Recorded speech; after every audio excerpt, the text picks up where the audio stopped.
Bonjour à tous, je vais vous présenter aujourd'hui la combustion des gaz. Alors ici on va travailler avec un mélange de butane et propane, c'est marqué sur la bouteille. Alors la bouteille bleue contient du butane propane mais ne contient pas d'air. Donc vous avez deux trous pour l'arrivée d'air qu'on appelle des viroles et ici elles sont ouvertes.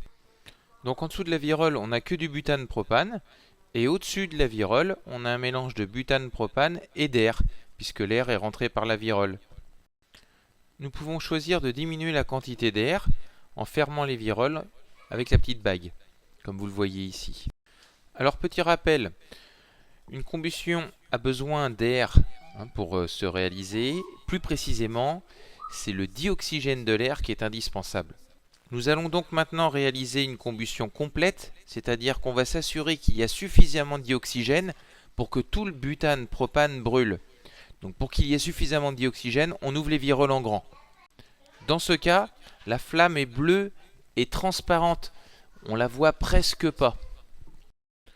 Donc une observation très simple permet de valider que la combustion est bien complète. Une combustion de gaz est complète quand il n'y a pas de résidus sur une paroi. Aucune suie, aucune trace noire. Alors regardez ici, j'apporte une soucoupe sur la flamme. Et vous pouvez observer qu'en la laissant au-dessus de la flamme, il n'y a aucune trace sur cette soucoupe.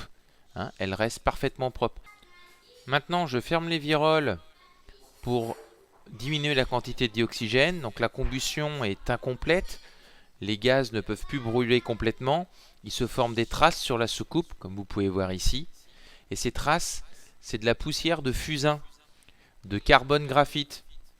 Donc on peut vraiment dire que la combustion est incomplète, puisqu'en brûlant du gaz, on a formé du fusain, et on sait que le fusain peut brûler à son tour.